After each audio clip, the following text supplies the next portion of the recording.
On the surface, this road was built for beauty, quiet, scenic, almost timeless, a place where history and nature were meant to slow people down. But for reasons still unexplained, this road became something else, and decades later, it still refuses to give up its secrets. The Colonial Parkway runs through southeastern Virginia, stretching roughly 23 miles between Jamestown and Yorktown. It passes through Williamsburg, linking what is known as the Historic Triangle. Tourists drive it every day, often without thinking much about it at all. There are no painted lane markers on the pavement. The bridges are made of brick, designed to resemble structures from the colonial era. The road curves gently through trees, wetlands, and waterways. Everything about it feels calm, controlled, intentional. That calm is exactly what makes this story so disturbing. Between the mid-1980s and the late 1980s, several young people disappeared or lost their lives near this quiet stretch of road. The events did not happen all at once, they were spread out over time. But taken together, they formed a pattern that still unsettles investigators today. At the time, no one could see that pattern clearly, not at first. The first known incident occurred during a holiday weekend in October of 1986. Two young women had gone out together, expecting nothing more than an ordinary evening. They had plans, they had routines, they had people who expected them home. They never made it. Their vehicle was later found at one of the Colonial Parkway's scenic overlooks. These overlooks were designed as places to stop, places to rest, places to admire the view. What investigators encountered instead was the beginning of a mystery that would stretch on for decades. From the very start, something felt wrong.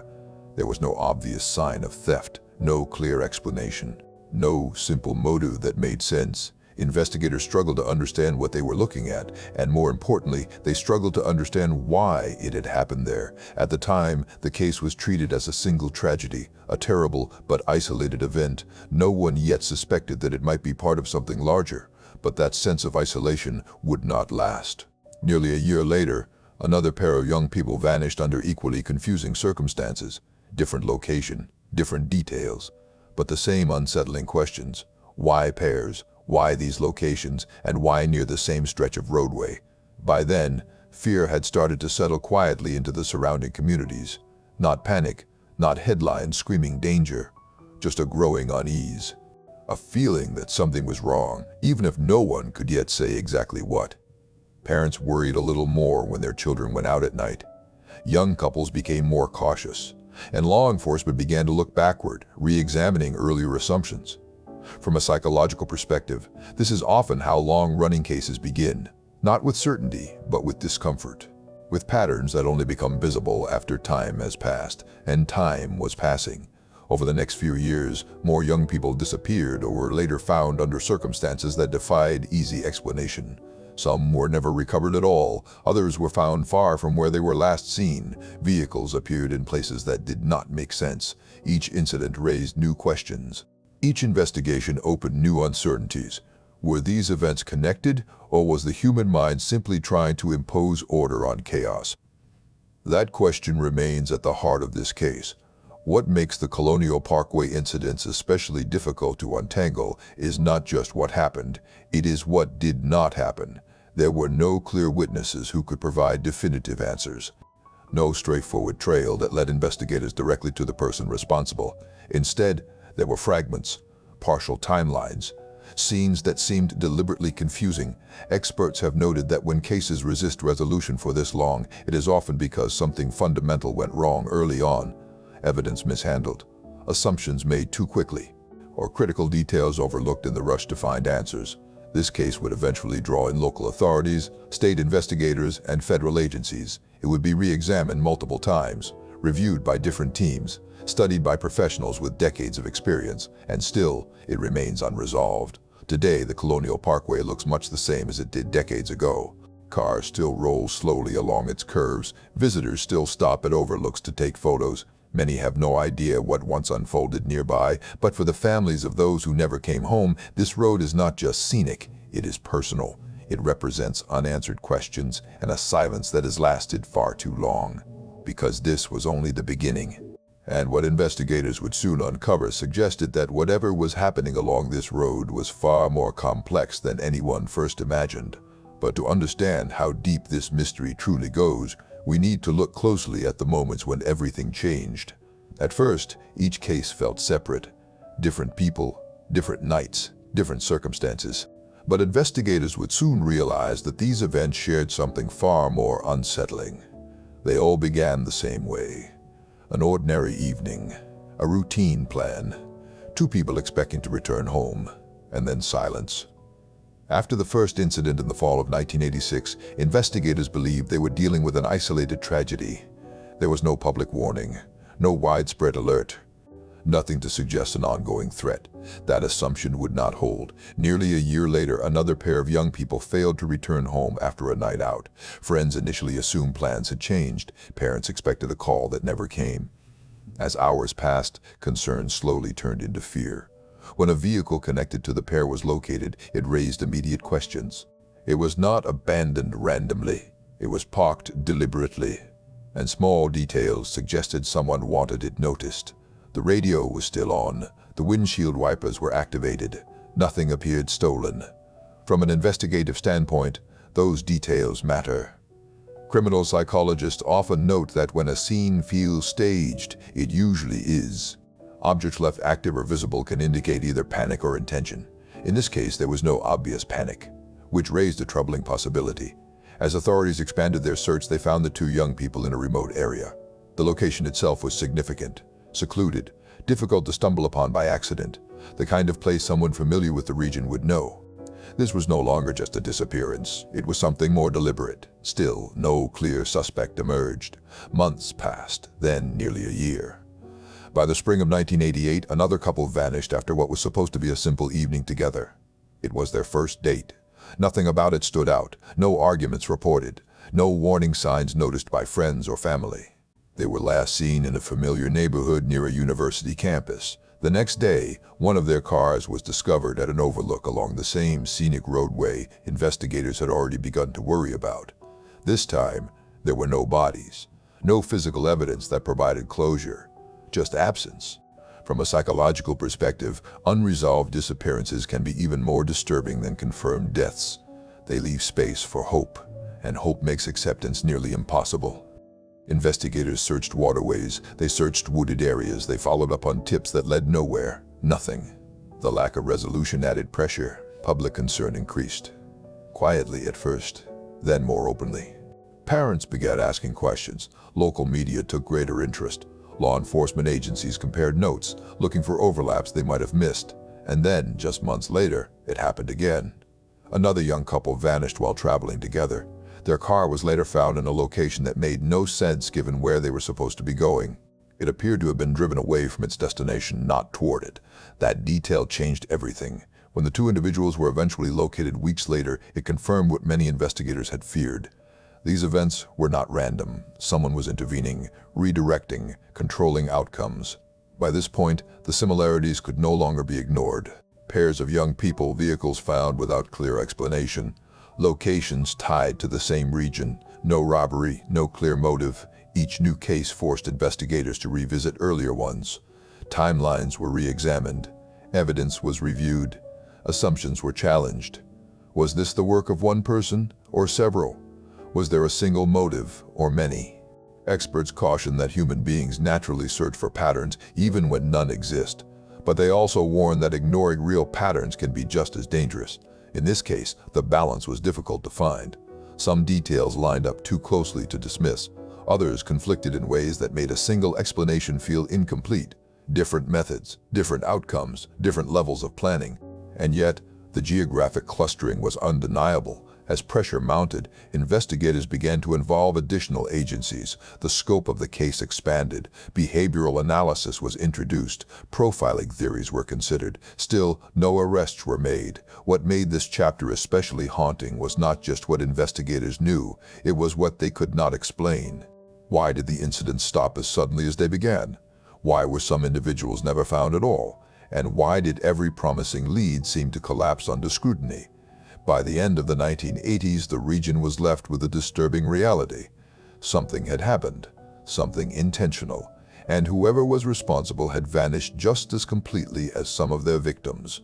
To understand why answers proved so elusive, investigators had to turn inward and examine the investigation itself. By the early 1990s, investigators were no longer asking if these cases were connected. They were asking why they could not prove it. Multiple agencies had reviewed the evidence, local departments, state authorities. Even the Federal Bureau of Investigation became involved. Each brought experience, each brought resources, and still the answers stayed out of reach. From the outside, it appeared that everything possible had been done. Searches were conducted, evidence was cataloged, tips were followed. But from an investigative perspective, this case suffered from a problem that is often fatal to long-term resolution. The early years mattered most, and mistakes made early are almost impossible to undo. Crime scene handling standards in the late 1980s were not what they are today. Forensic technology was limited. DNA analysis existed, but it was slow, expensive, and rarely decisive.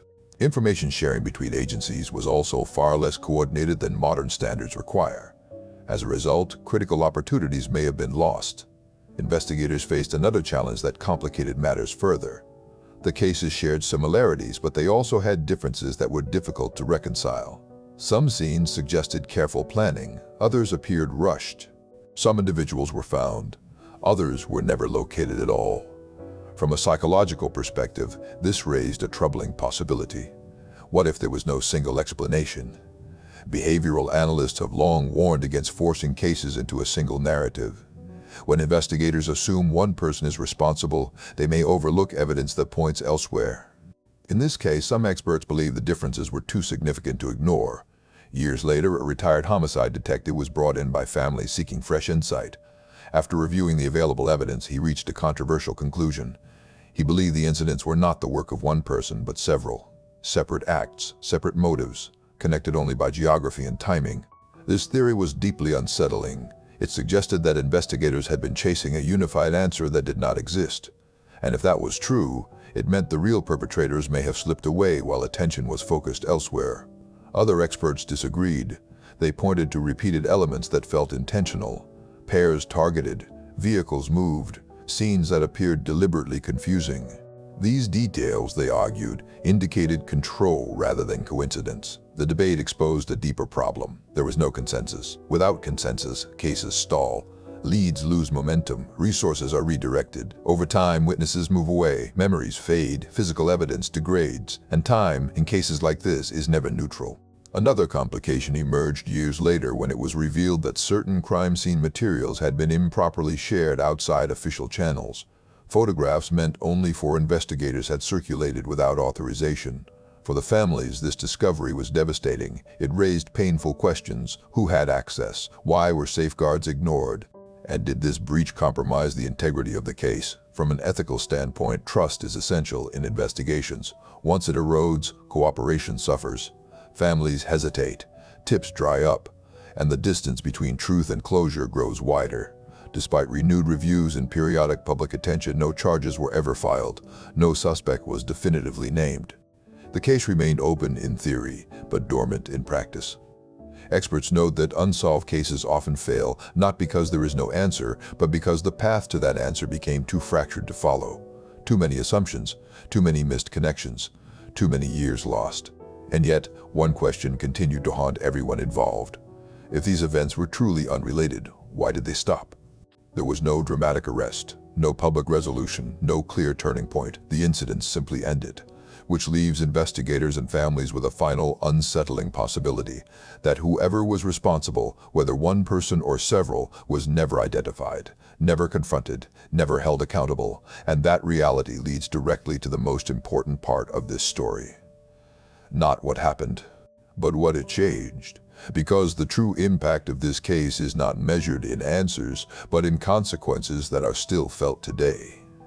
By the time the Colonial Parkway cases faded from public attention, something unusual had already happened. They did not end with answers. They ended with exhaustion. Years had passed. Leads had been followed and discarded. Evidence had been reviewed again and again. For families, hope slowly shifted into something heavier, not acceptance, but endurance. From an investigative standpoint, this is where many long-running cases quietly stall, not because no one cares, but because there is nothing left that clearly moves the case forward. And yet, the consequences did not stop. Families of those who never came home continued to push for accountability. They requested reviews, they asked for transparency, they questioned decisions that had been made decades earlier when procedures were different and oversight was weaker. In doing so, they exposed something larger than a single case. They exposed how fragile justice can be when timing, resources, and assumptions fail to align. One of the most damaging revelations came years later when it became public that crime scene materials from the case had been improperly shared. Photographs meant for investigative use had circulated outside official channels. For the families, this was not just a breach of protocol. It felt like a betrayal. Trust, once broken, is difficult to restore. From an ethical perspective, unresolved cases demand an even higher standard of care. Families rely on investigators not only for answers, but for dignity. When that dignity is compromised, the harm extends far beyond the original events. Despite renewed interest, documentaries, and books, the central questions remain unanswered. Was there one person responsible? Were there several? Did investigators miss a critical opportunity early on? Or were the answers always just out of reach? Criminal psychologists often note that some cases resist closure because they do not fit clean narratives. Real life is rarely orderly. Motives overlap, circumstances change, and human behavior does not always repeat itself in predictable ways. This case may be an example of that complexity, but complexity does not erase responsibility. What the Colonial Parkway cases ultimately changed was not a single law or investigative technique. It changed awareness. It altered how similar cases are now approached. Agencies communicate differently. Evidence handling standards are stricter. Families are given a stronger voice. Those changes came at a cost. Today, the Colonial Parkway looks the same as it always has. The trees still line the road. The overlooks are still quiet. Visitors still stop, unaware of the history beneath their feet. But for those who remember, this road is not silent. It speaks in unanswered questions, in investigations that never found solid ground, in the reminder that justice delayed can become justice denied. And perhaps the most disturbing truth of all is this: the case is not remembered because it was solved. It is remembered because it was not. And until the unanswered questions are addressed, the silence surrounding the Colonial Parkway will continue to matter. What comes after an unanswered case? If this analysis stayed with you, the next question is unavoidable. What happens when cases like this go unresolved for decades?